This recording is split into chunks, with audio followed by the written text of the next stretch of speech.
And now to talk about the story. I hate the awful looking sprite that keeps talking to your character. He never leaves you alone. He only drags out the game and states the obvious. The premise is that the elements of nature are faded from the town. Not that you can see that, because there's still grass and water everywhere, thankfully.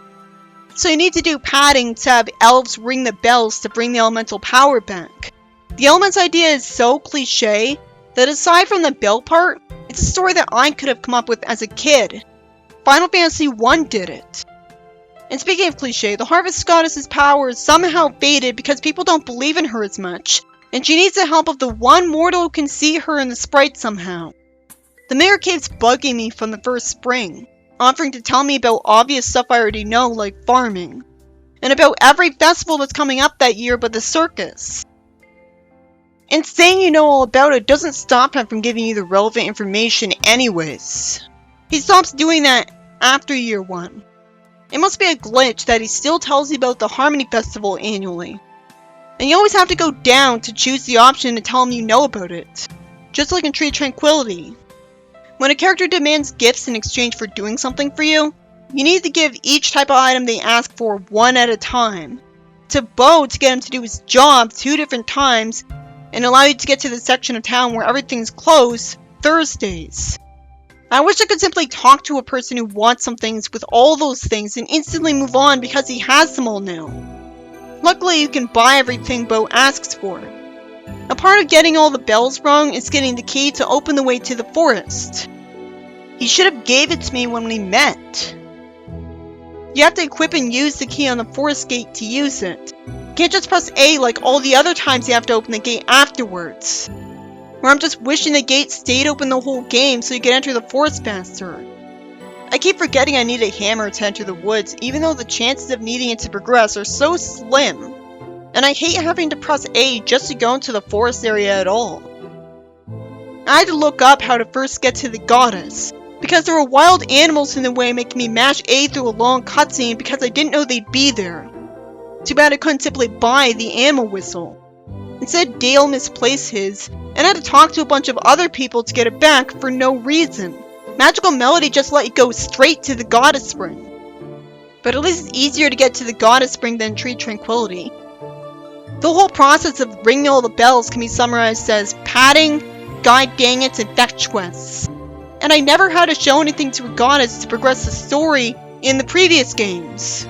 I miraculously decided to check the lighthouse early and found out I needed a duck egg and fish, which warned me to get a duck early. How in the world is it that moonlight only appears between 6 PM and midnight? I guess the moonlight stones are overwhelmed when sun is out, but you'd think it would be after midnight too. You have to go out of your way to collect the moonlight.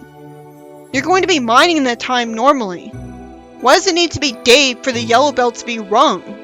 It's just padding because you're going to collect all the moonlight for it at night. The Harvest Goddess really is useless because when I ask her about the bells, she doesn't tell me how to get the watery key. And why am I still shown, say, Colin's bell when I already rung it?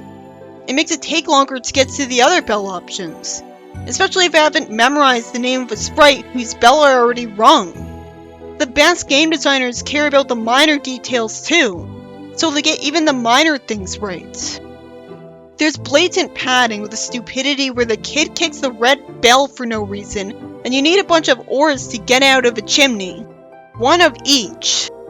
Why is there a default option in a mandatory red bell ring cutscene that causes the sprite to somehow say he can't hear me, and have to pick an option again? It wastes time on everyone who's just spamming A to get through the scene, wishing cutscenes were all skippable. This is just like in Tree Tranquility. Why are there 2 wrong options when they both get the same response? Shockingly, this is the case in every sprite cutscene like this. At first I didn't know what to do in the forest because when it got to the big area, I just got to more typical forest areas after that. A guy told me there's 12 randomly generated forest areas. My confusion was from the fact that I thought the forest would send me back to a forest area I already went to because I played Link Between Worlds before. And you would expect the witch's house to be right after the big area if it's not outright there. It's padded out instead. The main character should have known that the frog was the witch because it's wearing a hat and it's pink. Not to mention it's inside the witch's house in a swamp. So it only took me a couple of seconds to assume it was the witch, who I have to assume used the wrong potion ingredients or amount of ingredients to do this by accident when trying to revive the harvest tree. I love the twist that the witch everyone's afraid of wanted to do that. The fact that the witch has to be brought back to normal so you can get Belle from her is blatant padding. Why is there a cutscene of you walking a few seconds every time you go out in the flower field where the comedian sprite's Belle is at? I like that when Anissa meets you, she gives you 10 tomato seeds. It sure does suck for the people who like Anissa that she has to be unlocked this way.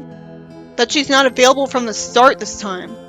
It's interesting that some people that you have to unlock in Tree of Tranquility are available from the start, but not her. There's unskippable cutscenes at home where your discount Newbie whines about himself, which makes me wonder how the game expected us to care about him. Maybe I would if the sprites looked like they did in Friends of Mineral Town. At least any answer makes him happy somehow. You'd think effectiveness would offend him. What's with the pause before Paolo starts talking to you where the camera moves around?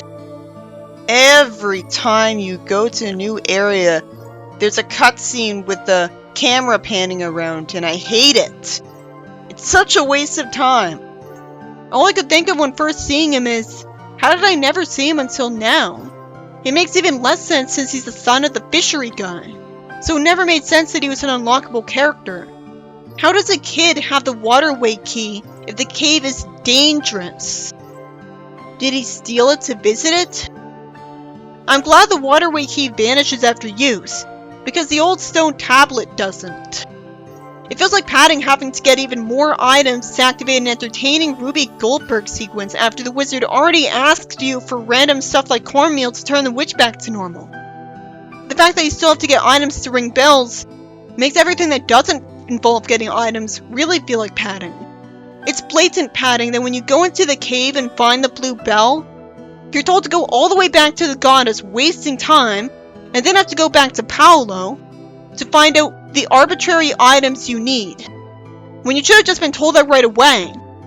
Why wasn't the map complete instantly if you could simply do more drawing to make the map make sense?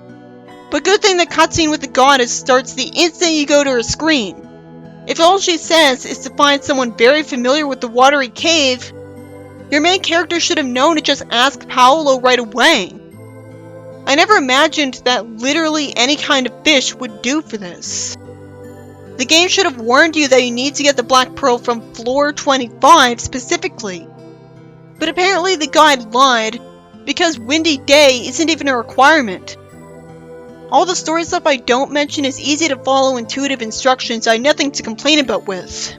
It's pretty obvious that the complaint is, it shouldn't even be there because it's blatant padding. Why do I have to wait until the next morning before a boat can take me to an island? It's a video game. This was never the case before. It's convenient that I'm automatically rushed over to the boat right away after the day starts. Why is there a bunch of boring dialogue instead of me being able to simply buy a ticket for the ferry instantly and use it? Why do you have to buy a ticket at all? Harvest Moon 3 didn't require buying a ticket every time you used a boat. The ticket's so expensive that if you're gonna go here, you have to fish to make up for the money you spent. Why do I have to go equip the ticket before I can use the boat? Equipping would be so much faster if you could do so from the rucksack, because scrolling through the ring menu can take forever. After you hand him the ticket, he pointlessly asks you if you want to take a ride, when of course you do. And when you choose yes, there's a waste of time text box from him before the boat slowly takes off. Meanwhile, the instant you go into the place with Selena's mom, you get a scene where you show her the letter, and get a hibiscus for free too. He had a lame excuse for not selling it to me before. I hate that the island is just like in the previous game. Well, with a slight design change to account for the kingfish.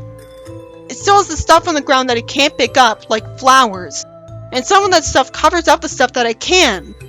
It's obvious padding that I can't simply get a hibiscus on the island. And if I knew I'd need 2 tickets, I'd have bought 2, and not had to wait 2 more days. I forgot how early it closed. To make the cornmeal to return the witch to normal, You need to use the water mill in Flute Fields. It's convoluted to not just have one mill from day one that can make everything, like I assumed at first.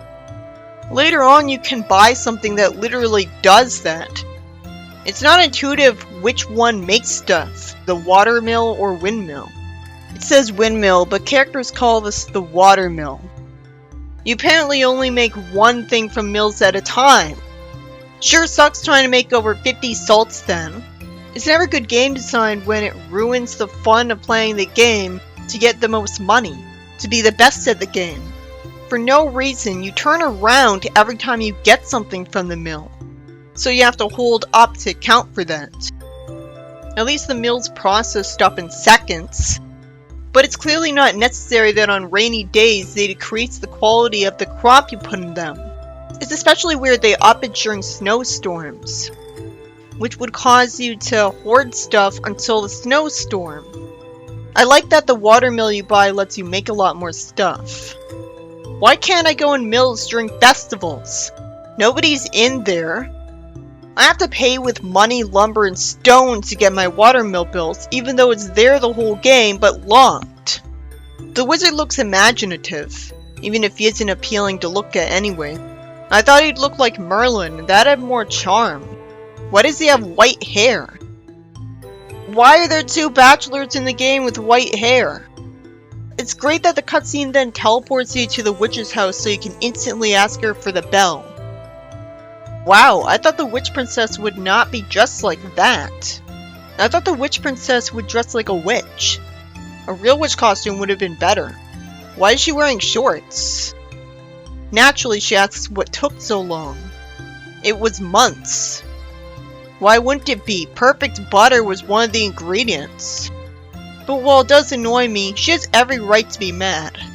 She accuses the wizard of leaving her as a frog to teach her a lesson. And somehow he doesn't correct her that he just didn't have the ingredients, and if he conjured them up, they'd be free of magic. There's no reason she'd ask if yarn is the green bell. She's the one who took it, so she'd know what it is. She must have been getting back at you for taking too long to move here. It's bullshit that the default answer is the wrong one to pad out the cutscene. It's blatant padding that she offers the wrong item to you. I knew she'd offer the wrong item again because of rule of 3. She'd know what a bell is. And the sprite wouldn't say the bell isn't the bell when he's seeing it just to realize it is. Why does she have gray hair when she's meant to be a young lady physically? She's obviously letting her hair look like that, but why? Befriending the witch is needlessly annoying because it takes forever to get to her. There's no way that green elf in a dress would forget he's meant to ring the bell. I hate how all the elves look in this game. Why don't they look like they did in the earlier games? There's no way Gil would be in the windmill.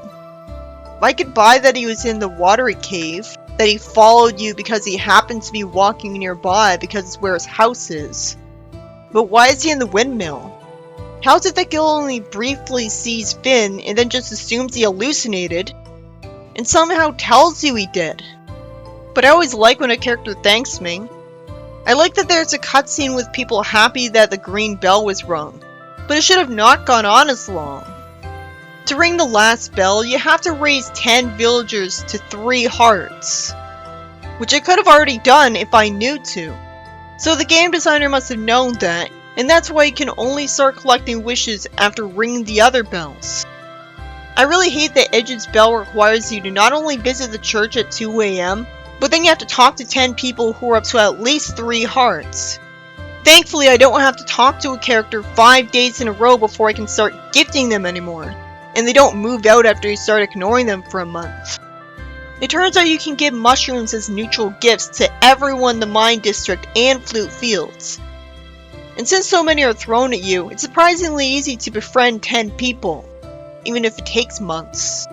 I thought I'd have to look up and buy their favorite gifts, which would have been faster, but it's worth the extra time from not having to spend money on this. The wait after you give gifts to people in the newer games sucks. So that's why they have common mushrooms everywhere.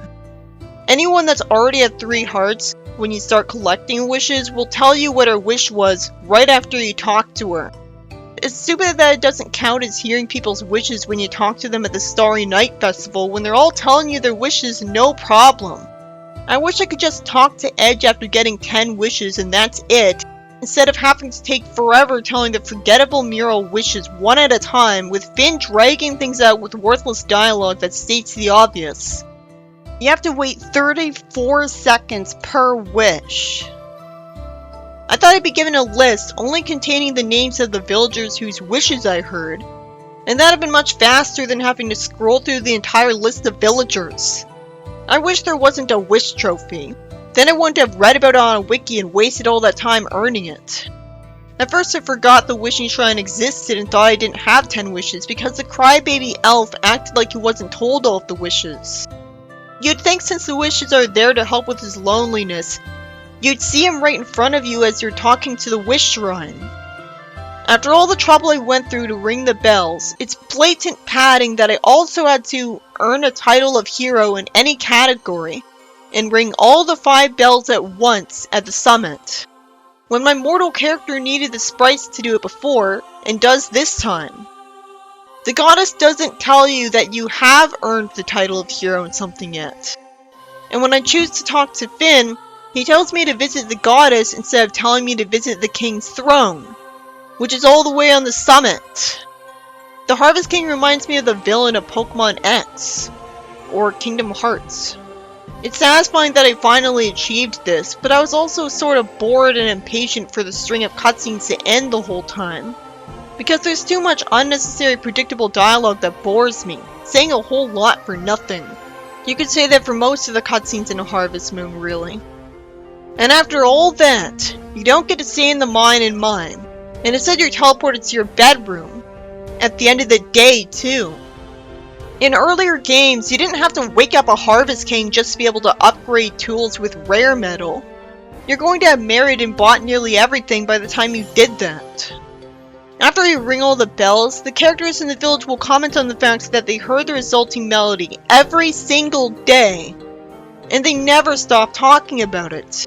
And they usually have that as the first thing they say. It got really annoying after the first few times.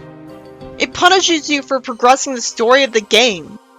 This kind of thing happens every time you progress the story. Then the Harvest King sent me a letter and had the nerve to not tell me what his problem was. I say nerve because for all I knew, I needed to bring him something. Now there's a portal back to the summit. So I wondered why he was too stupid to make that before sending me the letter.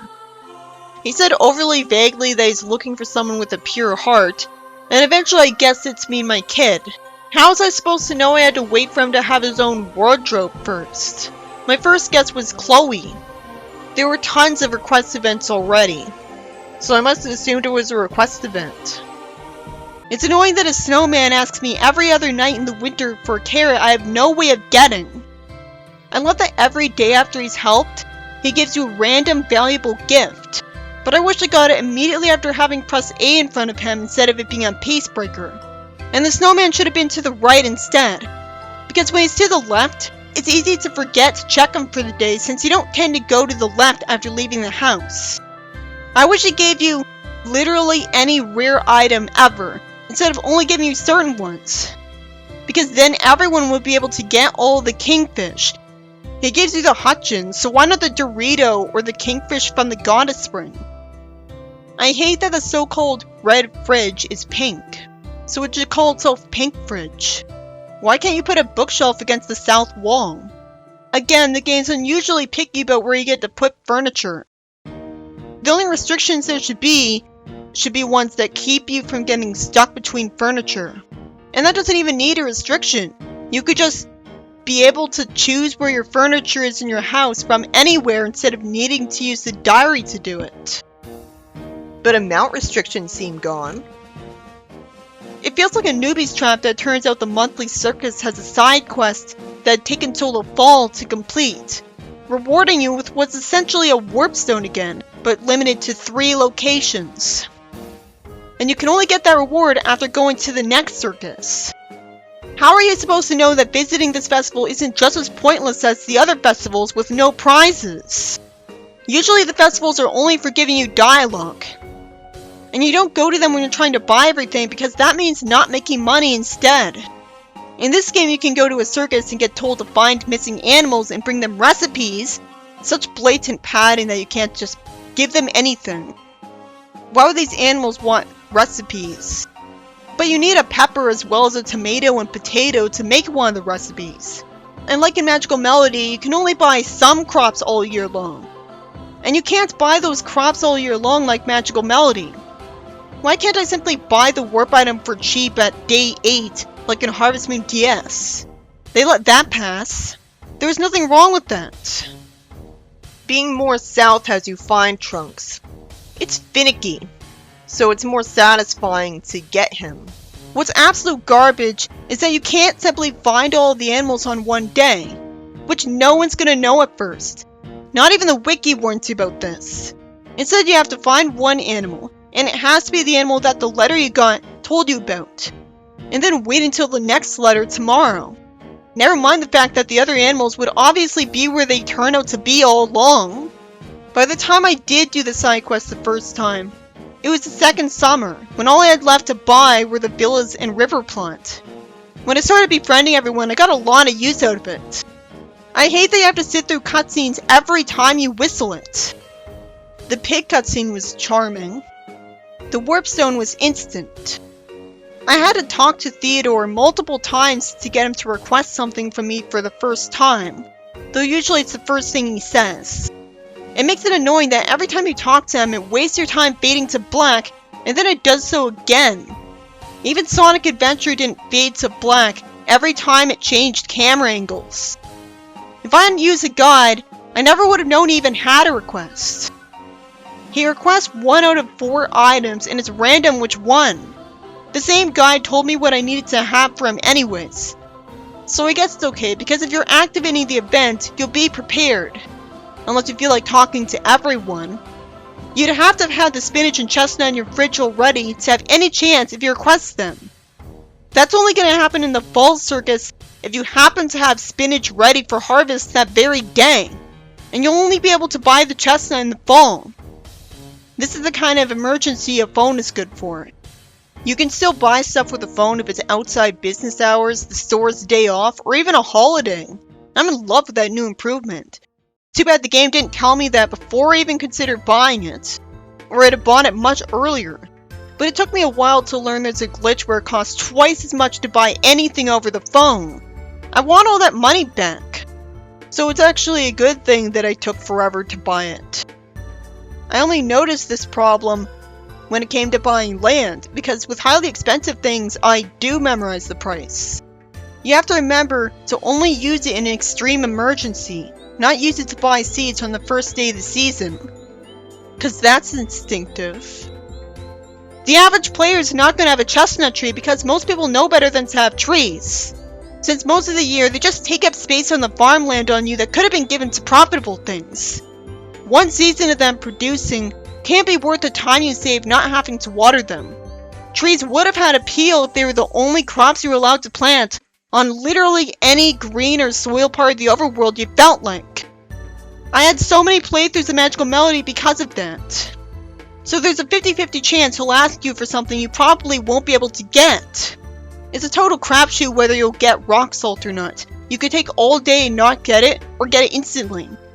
It's nice to see the kids slide down the draft.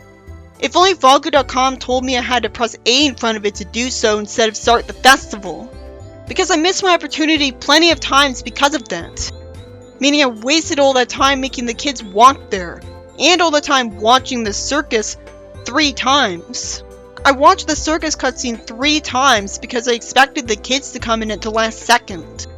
In this game, you can't buy more land until you talk to everyone in town and pay the 5,000 G for the land you already have, which is fake longevity. More land was one of the last things I bought because it was so expensive and the whole fun of the game is buying things. But having an extra land plot is a broken way of making more money. There's no way to put any beds in the villas, which ruins the immersion, but there's also no way to upgrade them. So good, that's less I have to buy.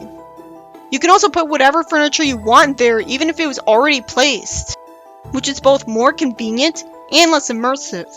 And since all the fridges and shelves in the game share the exact same inventory, there's officially no point to the villas whatsoever. Getting a few of the power berries is bullshit. Unlike in Friends of Mineral Town, you can't max out the experience on a fishing rod by just spamming A with it. You have to take a trillion years catching fish that take forever to catch. And yet the hoe can be leveled up as easily as the earliest games. It's still much faster to just till the soil and then use a hammer to get rid of the soil and till it again. The fourth power berry is a pixel hunt like the map treasures. Why do non-8-bit games do this? It's so weird because other power berries are insultingly easy to get to the point where you should have just had them all along because they're inevitable. The power berry was invisible on the last floor of the first mine. So if it weren't for the guide, I wouldn't have found it. There's a pointless, dragged out cutscene where you get the courage to jump to a platform, and you have to see it twice if you naturally check to the nearest corner of the room for the power berry for nothing. When I read on a wiki that you have to have a specific map to pick up the treasure in that platform, I said, that's bullshit, that's bullshit, why do you need the map? You don't even see the room on the map. Its description just gives you a riddle that you probably need the wiki to translate. Once you buy a map, it's hard to get rid of it. You can't ship it. You'd think it'd vanish after you find its treasure, but nope. It just stays there forever like the old stone tablet. Sometimes the riddle's indecipherable, like the map of Bond's one. It's so weird that you have to put a wet map that you only get from befriending someone in a fire, and that's how you dry it off. That's the only thing you would try, but it's so stupid. All the rewards for maps are just measly jewels. Surely give you some money, but it should be something more valuable and less common. The wiki calls the map of Droplet map of Drip. The wet map leads to another map I needed a guide for, because you're not going to find the answer if you search for map of Night. And the final reward is worthless. Why are the main characters smiling at first when they'd instantly know it's glass? Oh good, there's much better rewards than that. I got the pirate bandana. I thought that was great until I found out it was black with no other colors. I was expecting one just like the one of the same name from the last Wii game. Like in Sunshine Islands, you can't buy cooked items to get the recipe anymore, which makes it take longer to get all the recipes for no reason. You can learn recipes by checking houses again, but it's one per season now and you aren't told when new recipes will show in those houses. You can't give an ingredient to someone each day to get a new recipe like in Sunshine Islands. When I finally did catch kingfish, I was so mad at what I went through that I wasn't even happy. Just bitter about what I had to go through.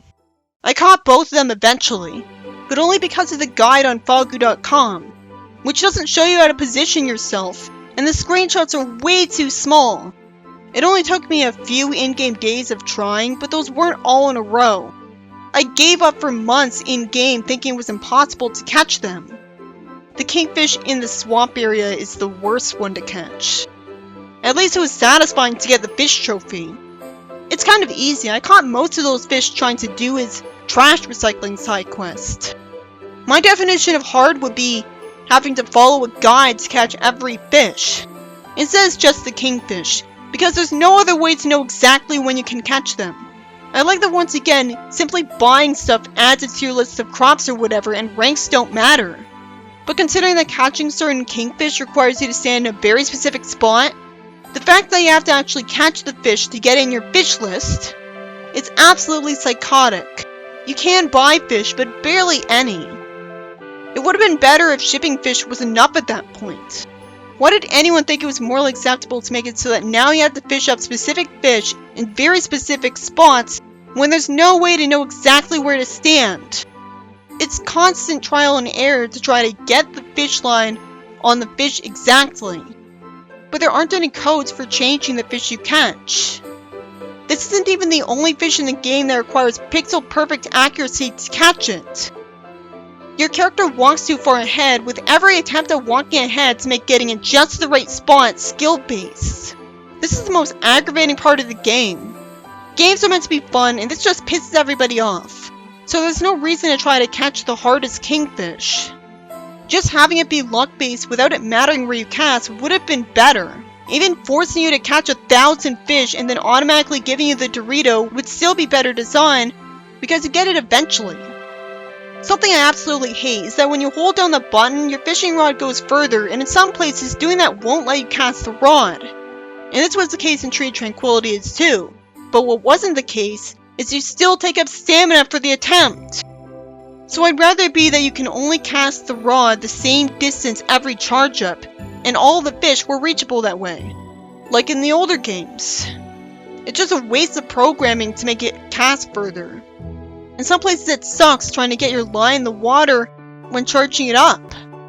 At least most of the kingfish are easy to catch because it's easy to position yourself right.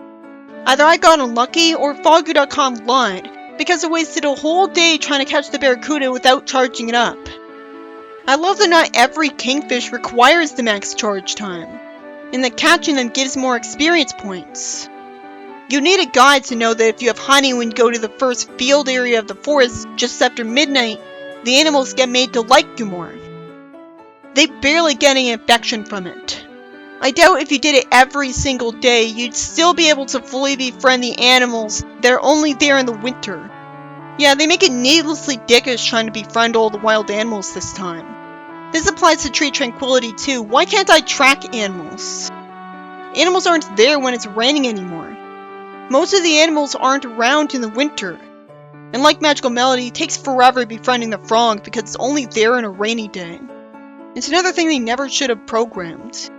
So you get Cheeto raising hearts with wild animals just because of something you can't control. And the animals are gone during festivals that happen there. While I love that you can pet them to raise their affection, it comes with more bad changes than good.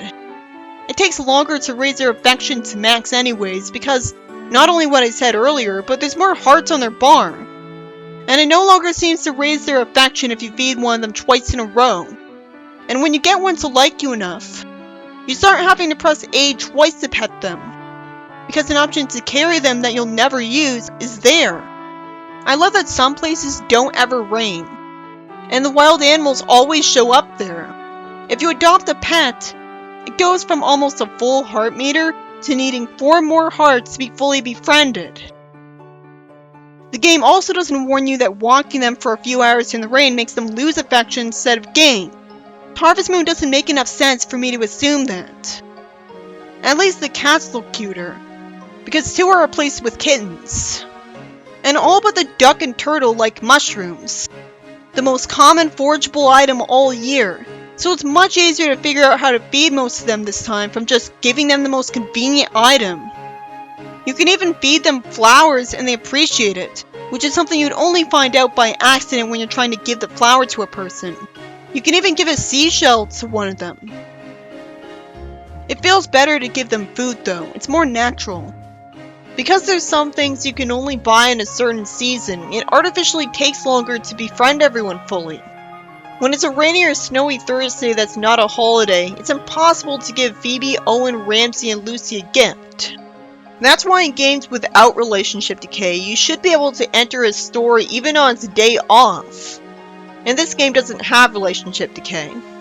Why does the Harvest King say I pay attention well when I give him a gift he loves when it's impossible to assume he likes it based on looking at him? I know it's a recipe based on a fruit, but it would make even more sense to assume it's a fruit that he likes.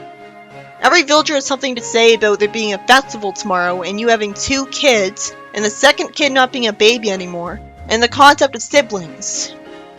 And if one of them is outside and you're walking your pet, it'll get commented on. So that's all neat for the first time, but everyone has the same few things to say about all that. And it's random whether they say something they haven't said before that day or not. So it's annoying trying to get all their dialogue. It's really forced that Kane only knows the name of one flower. Has he never watched TV before?